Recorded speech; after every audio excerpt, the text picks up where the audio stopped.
dans les colombages où le rouge des géraniums se conjugue au blanc de la chaux, qu'en Alsace toujours, partout, tout recommence et commence.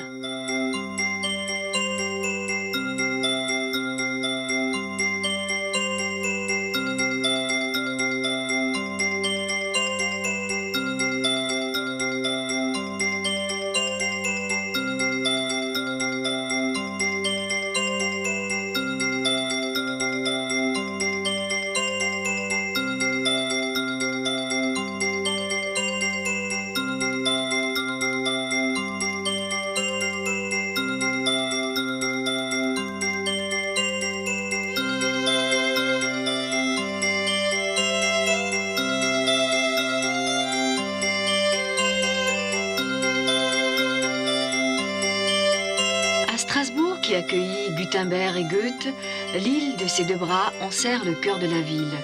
Au pied des maisons vieilles de plusieurs centaines d'années, la rivière coule ses eaux tranquilles dans ce quartier de la Petite France où vivaient autrefois pêcheurs et mariniers.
En ces terres de vignobles fameux et de riches cultures agricoles, la cuisine a des saveurs et des parfums qu'on ne trouve nulle part ailleurs et que servent admirablement les vins colorés et fruités.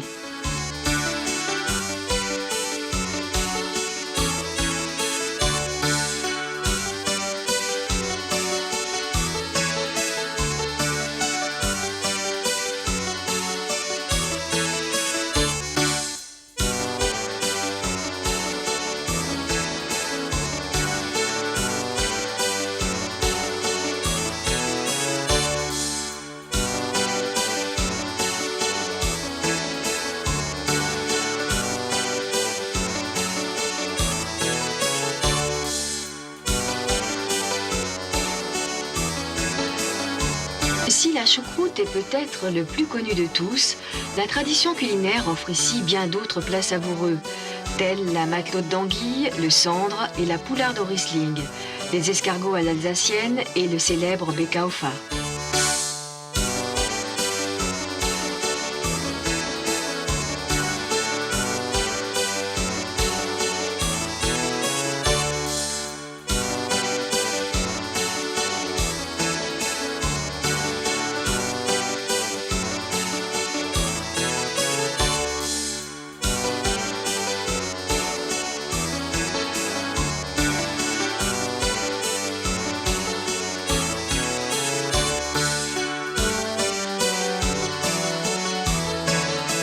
Derrière les vitraux des fenêtres que cernent les contours de plomb, les aïeuls disent aux enfants les légendes, histoires de fées et de croque-mitaines, de forêts sombres et de maisons généreuses, qui ouvrent, comme celle de Strasbourg, toujours grand la porte à celui qui passe.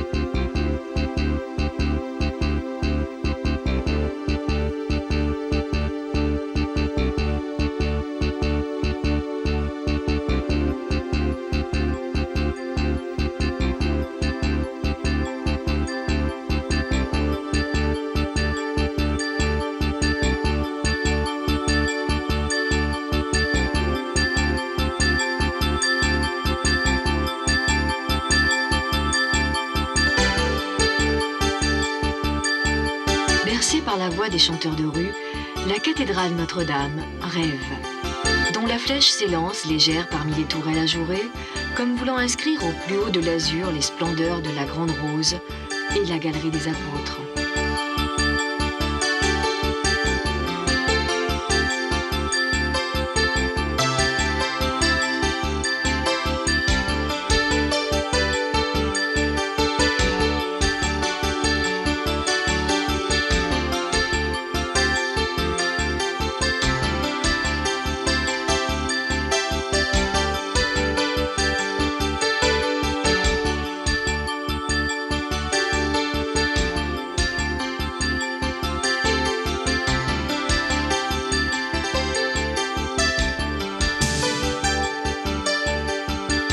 Par-delà le quai des pêcheurs, le Palais de l'Europe affirme l'importance et le rayonnement de la métropole alsacienne.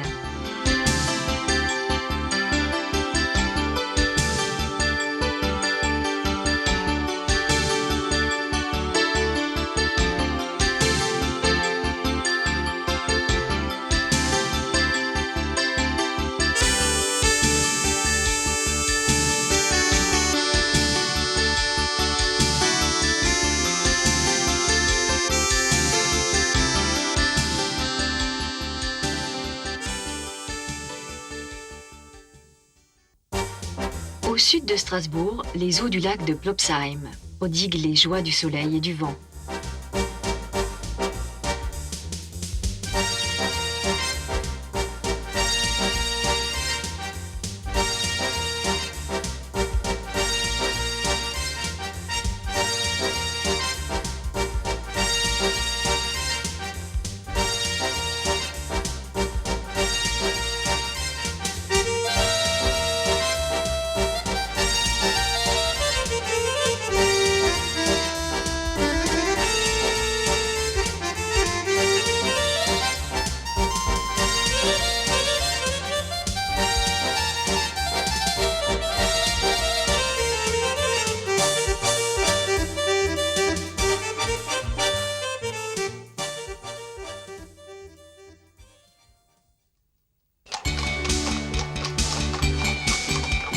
En lisière de son immense forêt, Haguenau cultive avec amour son folklore et ses traditions. Dans la gaieté des costumes de couleur, ses habitants se plaisent à célébrer chaque fête. Le jour de celle des mères, une rose est offerte aux femmes de la ville.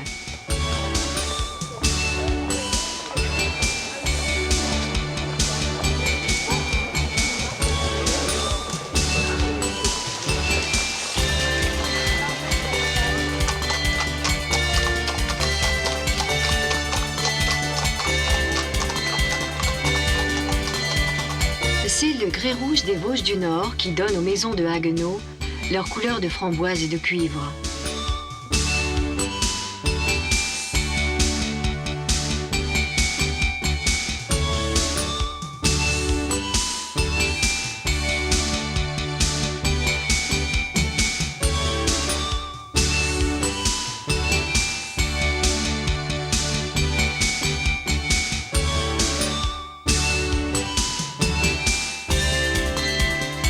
La longue vallée du Rhin où roulent les eaux légendaires, les péniches et les bateaux invitent partout aux croisières.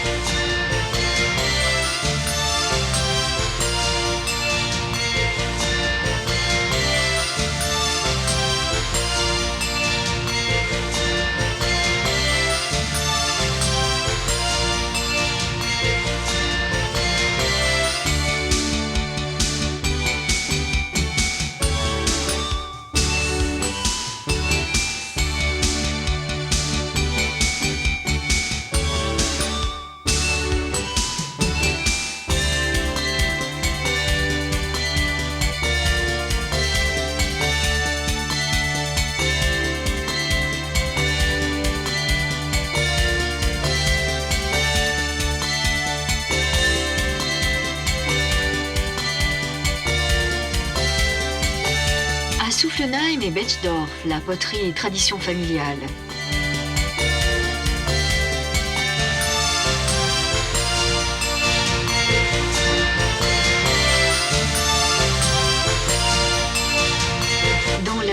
des ateliers, les plus jeunes et les plus âgés se consacrent avec un bonheur égal à l'activité céramique dont les origines remontent ici à l'âge du bronze.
De l'argile de Soufflenheim naîtront les poteries de cuisine, dans la conjugaison des jaunes d'or et des ocres.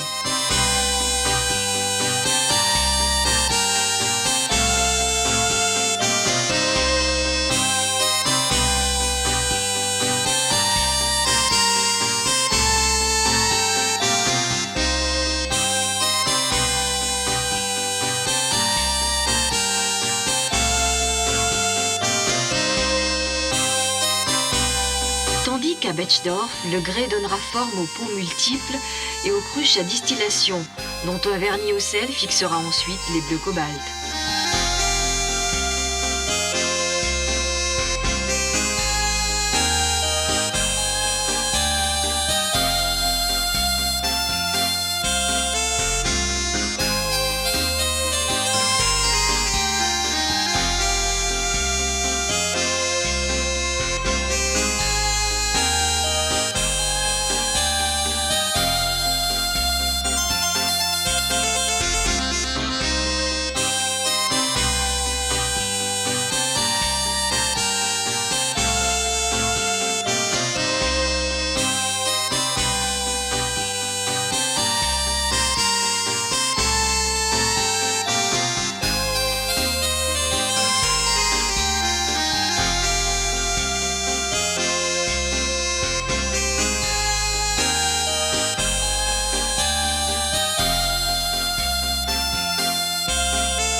Wissembourg, là où les Vosges du Nord rejoignent l'Allemagne.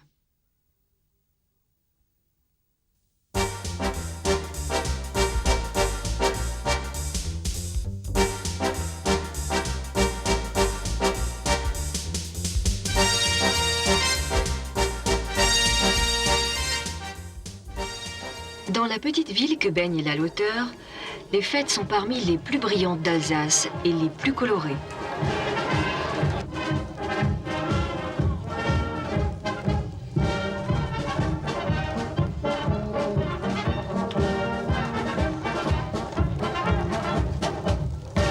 Ici vinrent se réfugier le roi de Pologne et sa fille Marie.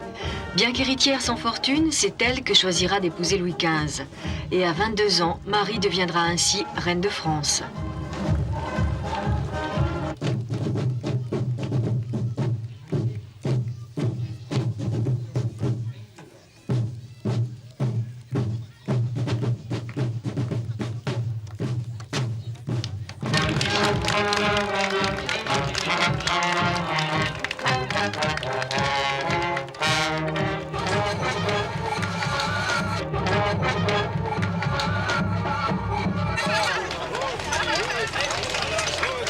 Merci, monsieur. Hallo. Alles gut.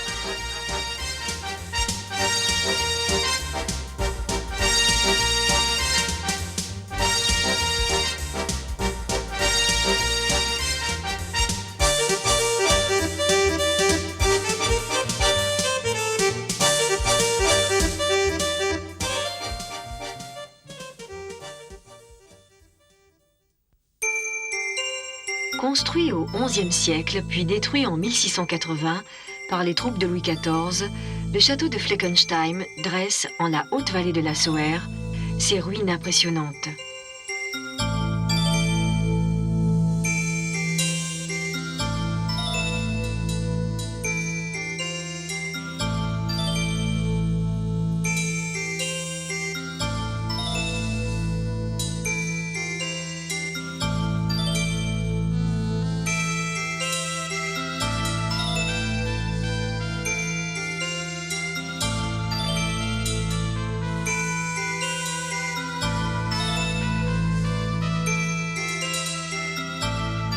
À 30 mètres sous terre, entre Haguenau et Wissembourg, courent sous les casemates de béton armé les galeries de la gigantesque ligne Maginot.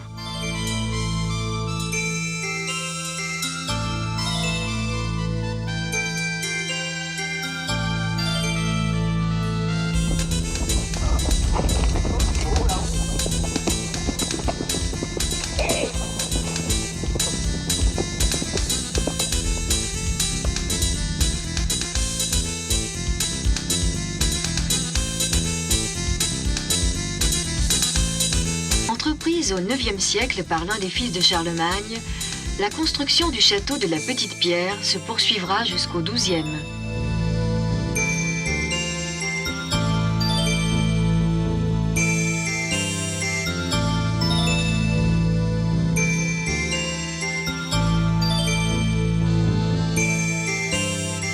Au pied de ces tours se déploient les belles forêts du pays vert, où serpentent entre les feuilles et les résineux les sentiers botaniques et les chemins de randonnée. Et dans le parc animalier, les cerfs et les chevreuils jouissent de 32 hectares parmi les arbres millénaires et les rochers de grès.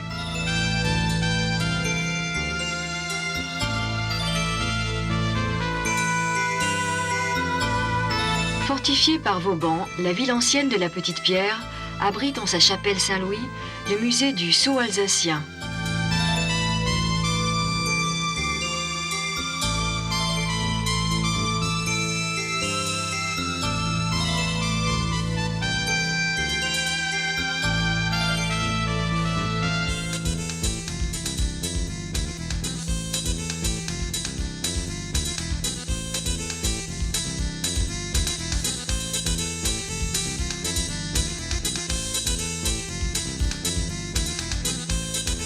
Au cœur de la ville de Saverne, où vinrent séjourner Louis XIV et Louis XV, coule le canal de la Marne au Rhin, qui cerne au sud le château des Rohan. Au nord, la façade majestueuse de la grande demeure du XVIIIe conjugue pilastres cannelés et colonnes corinthiennes.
Entre Sarrebourg et Saverne, le canal de la Marne au Rhin suspend un instant ses eaux aux portes de fer du plan incliné d'Artzwiller.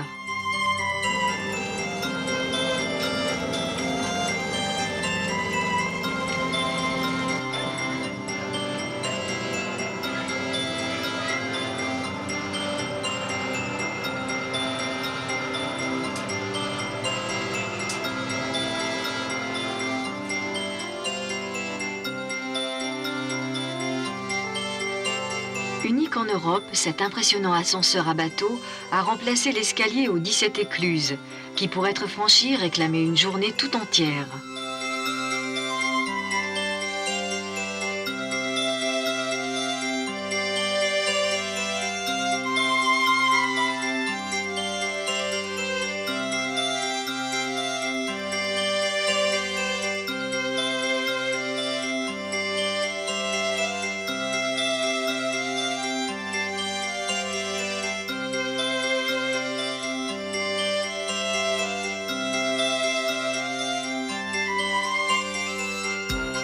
Sur le rocher du Dabo se dresse la chapelle Saint-Léon. Là s'étend le pays du Grès, où vont les vallées entre les falaises abruptes.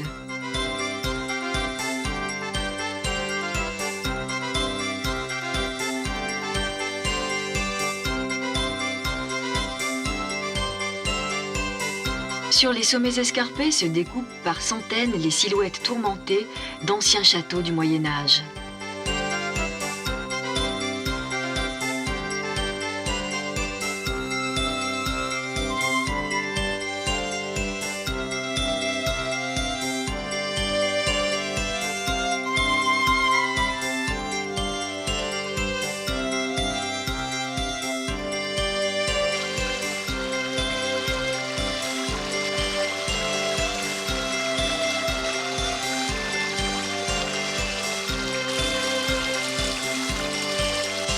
Plus loin, en direction d'Oberaslar, la cascade du Nidec dévale les grès rouges et les porphyres.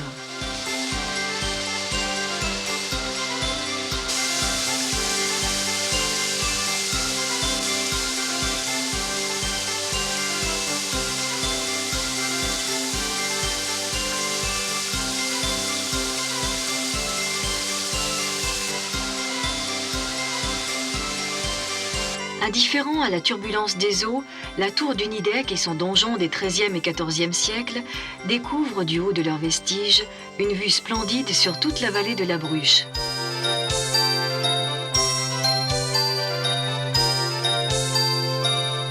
Entre Molsheim et Sélestat, la petite ville d'Obernai célèbre son histoire en de longs et joyeux défilés folkloriques où sonnent les trompettes et battent les tambours.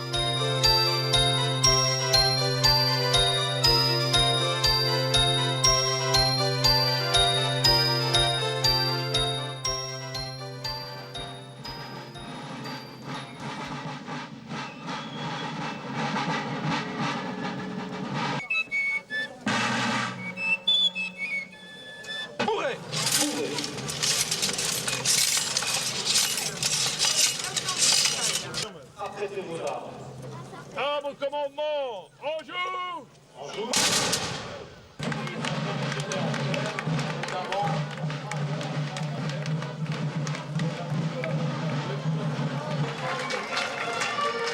Dans les carmins et les dorés des façades, qui donnent aux maisons des parfums de blé mûr, les rues filent étroites sous les pignons.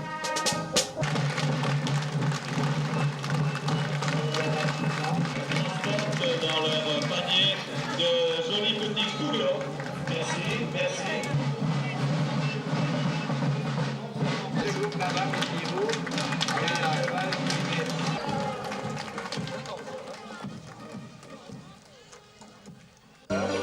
En cette vallée de la Bruche, dont les terres regorgent de houblon, ici est le pays de la bière.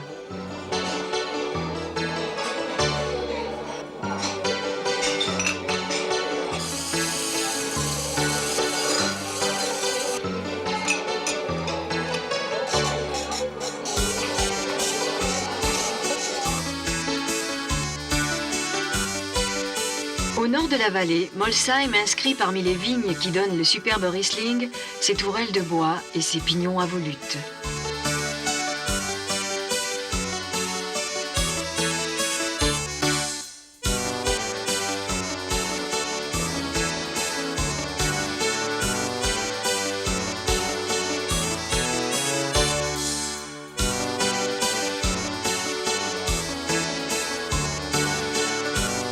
Dominant Obernai et toute la plaine d'Alsace, le célèbre couvent du mont Saint-Odile. Là, au sommet des forêts de sapins et d'épicéas, se dresse l'église reconstruite au XVIIe siècle et les 4 chapelles. Dans celle qui porte son nom se trouvent les reliques de la Sainte.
mi-chemin d'Erstein et de Sélestat, la petite ville de Benfeld passe le temps. Sur la tour de la mairie, le Stauberhansel, horloge astronomique et mystérieuse de type Jacquemart, orchestre l'étrange ballet de 3 personnages. Un chevalier en cuirasse, dit l'empereur, frappe tous les quarts d'heure contre la clochette du mur. À chacun des battements de l'heure, le Stauberhansel ouvre et referme la bouche. Et lorsque midi sonne, la mort retourne le sablier.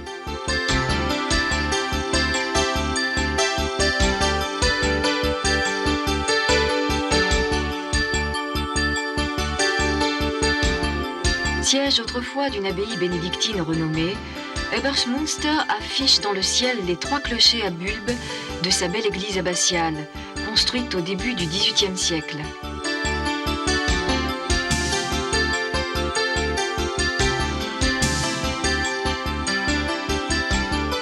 Fondée en 1452 et installée dans l'ancienne halle au blé de la ville, la bibliothèque humaniste de Sélestat est la seule du genre à avoir aussi heureusement surmonté les épreuves des guerres et du temps. Parmi ses illustres ouvrages, un lectionnaire mérovingien du 7e siècle et le livre des miracles de Sainte-Foy représentent d'inestimables trésors.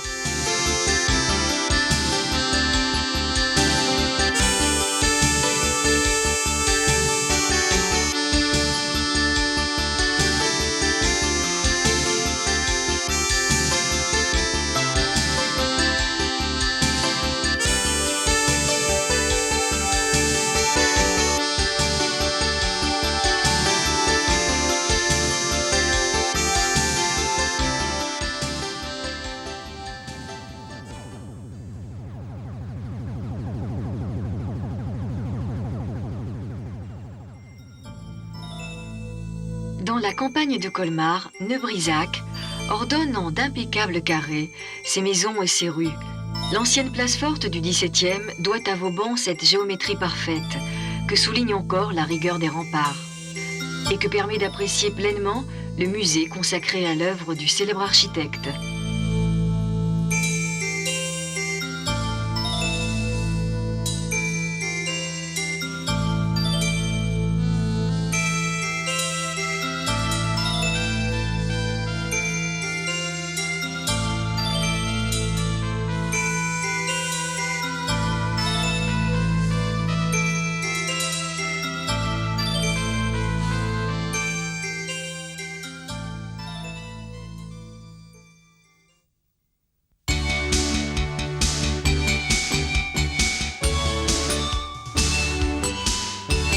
À Mulhouse, le Musée national de l'automobile, collection Schlumpf, présente les modèles les plus prestigieux du monde.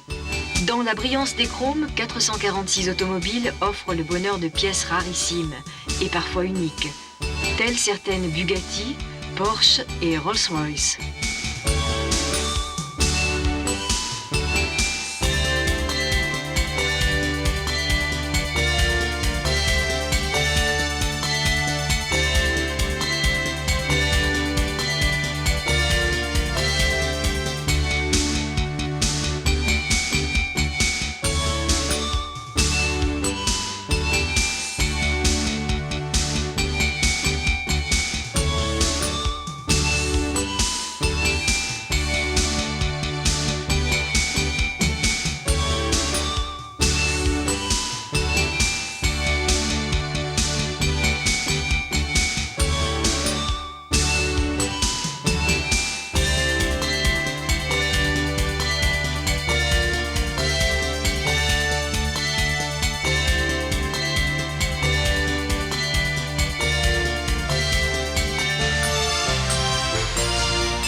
De la construction automobile et mécanique, Mulhouse propose en son musée français des chemins de fer d'autres fabuleuses machines. À l'entrée, la dernière locomotive à vapeur étudiée par la SNCF. Et parmi les wagons-lits prestigieux et les anciens autorails, une Crampton 1850 et une Buddicombe 1847.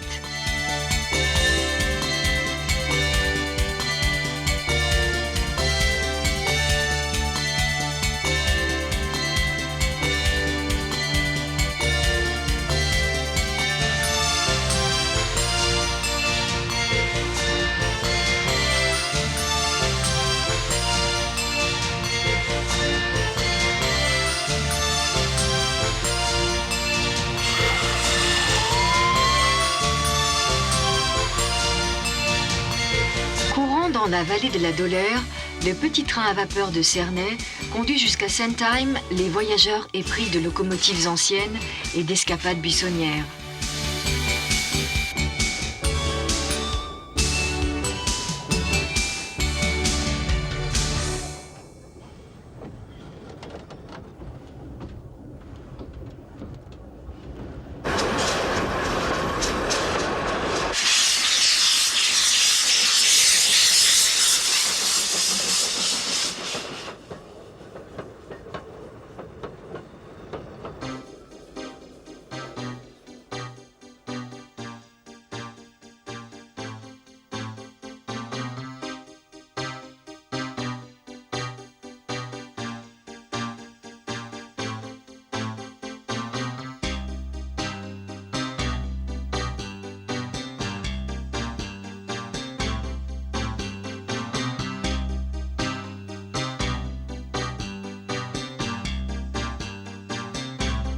Non loin de Guebwiller, l'écomusée d'Ungersheim réunit une cinquantaine des plus vieilles maisons d'Alsace, sauvées de villages où tous les condamnés à disparaître. Démontées pièce par pièce, puis fidèlement reconstruites, elles composent aujourd'hui le nouveau village.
Véritable mémoire de l'Alsace, Ungersheim perpétue les techniques et les métiers ancestraux.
À Rouffach, l'église Notre-Dame de l'Assomption témoigne des évolutions passionnantes de 300 ans d'architecture moyenâgeuse.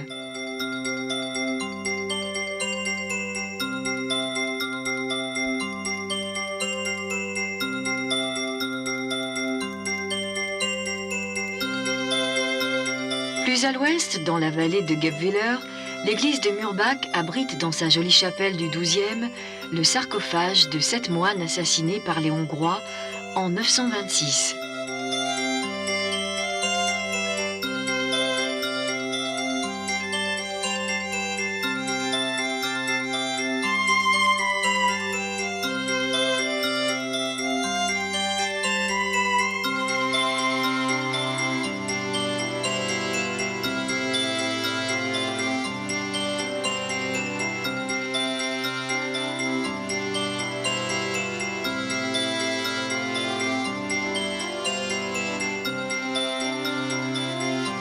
Entre Murbach et Colmar, l'église de Lautenbach veille, dans le beau dépouillement de son architecture romane, sur le petit village de montagne.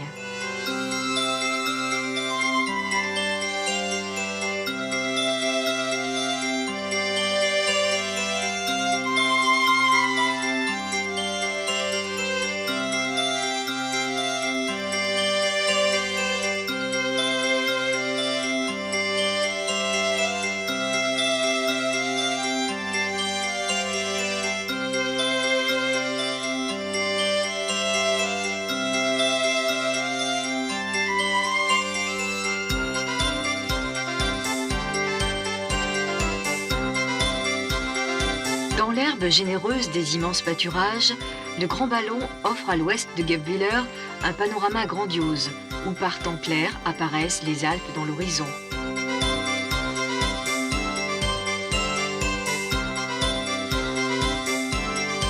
Au fil de son canal, Colmar ordonne ses toitures de couleurs. La capitale du vignoble et de la fidélité, connue sous Charlemagne et Louis le Débonnaire, l'honneur des séjours royaux. En 1621, Rösselmann deviendra son tragique héros qui paya de sa vie la liberté de la ville. Et 600 ans plus tard, avec la même passion d'indépendance, l'écrivain et dessinateur Jean-Jacques Waltz deviendra avec ses caricatures acides le fer de lance de la résistance contre les autorités militaires allemandes.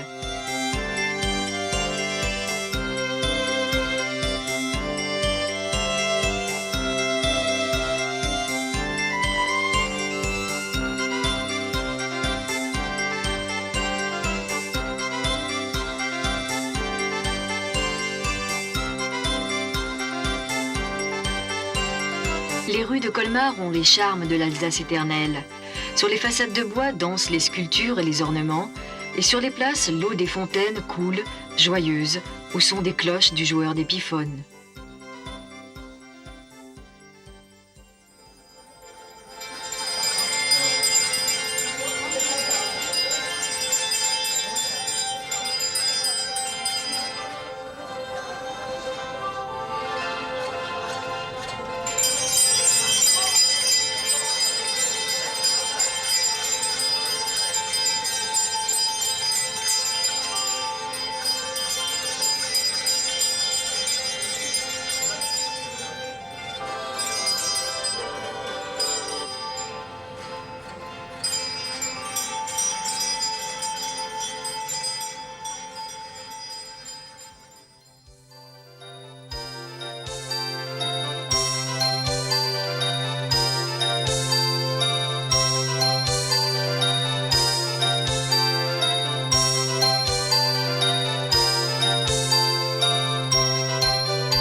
Occupant un ancien couvent du XIIIe siècle, le musée d'Unterlinden, deuxième musée de peinture de France, abrite les chefs-d'œuvre de l'art rhénan.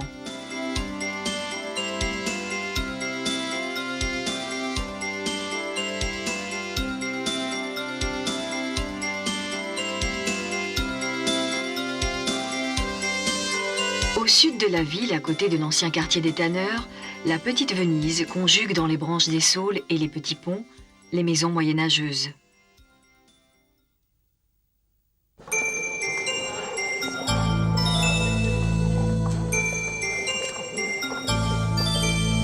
En ce pays où les sorcières peuplent les légendes, la ronde de nuit veille à Turkheim sur le sommeil de la ville.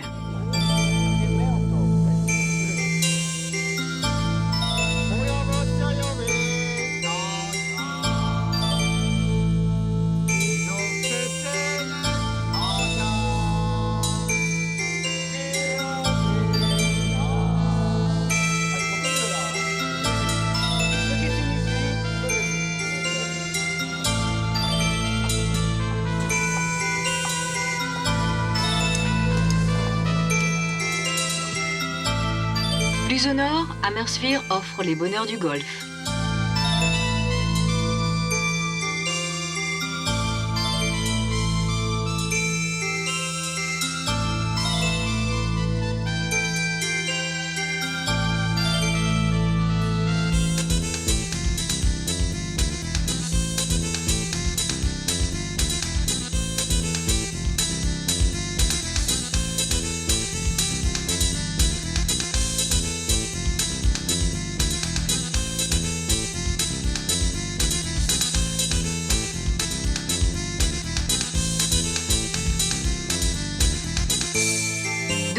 forêts immenses, le château du Haut-Königsbourg découvre sur toute la vallée du Rhin un panorama gigantesque.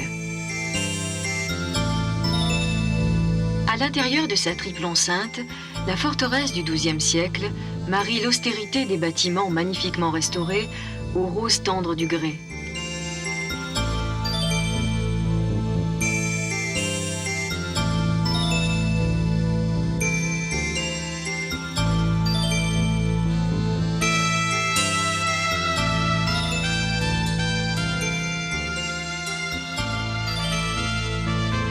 En cette ère où les hommes sont épris de nature et de liberté, les vastes réserves naturelles protègent une faune remarquable, comme ici dans les forêts du Haut-Königsbourg, la montagne des singes.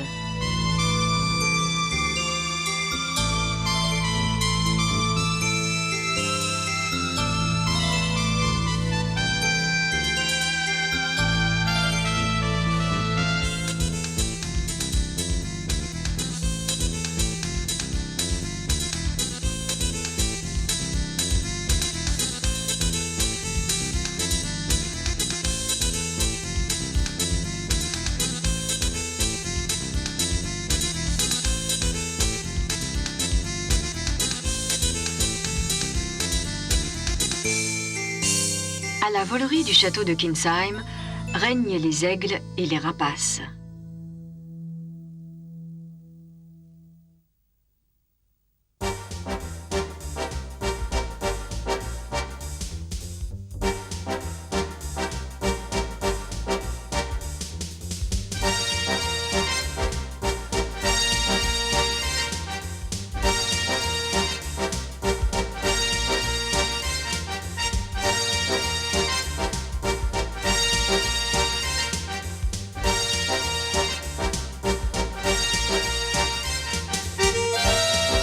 Attachée à ces cigognes, l'Alsace tente de préserver les derniers oiseaux porte-bonheur, dont le nombre a été ces 30 dernières années considérablement réduit par les chasses d'Afrique occidentale où les cigognes se réfugient l'hiver.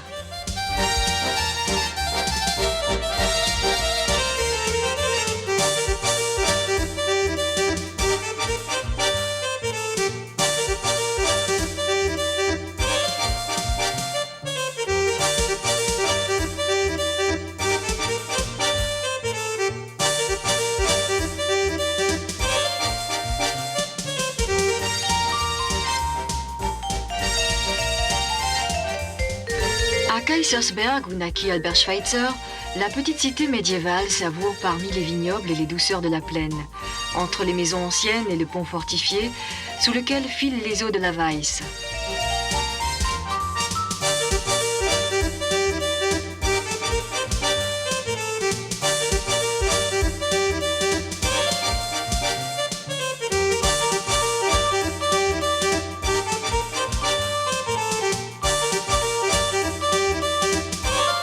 En ces coteaux où les raisins sont lourds de sucre et de soleil, les papillons exotiques de la serre du navire ouvrent et referment de leurs ailes une parenthèse aérienne et diaphane.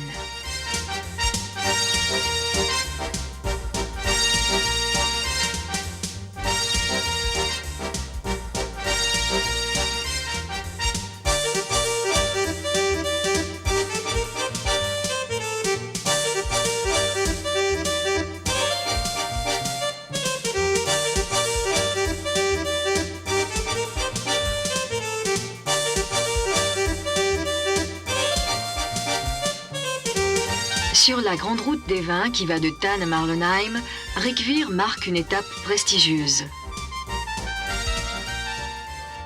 Pareil ici depuis le XVe et le XVIe siècle, les maisons des vignerons affichent avec orgueil leur richesse dans l'éclatance des crépis de grès rouge et les sculptures de bois.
Et dans le secret des caves, la robe dorée du Riesling.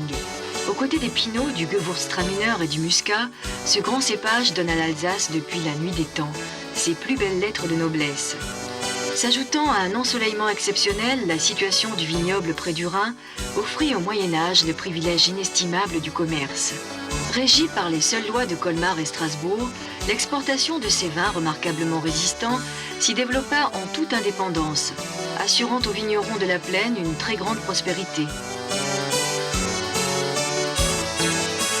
Le long de cette vallée étonnamment fertile où la vigne couvre tout l'espace, depuis le IIIe siècle, l'Alsace fait chanter les vins magnifiques. Là, en ces terres de tradition et de liberté, dont les campagnes et les villes, les forêts et les châteaux, comptent depuis la nuit des temps l'éternelle histoire.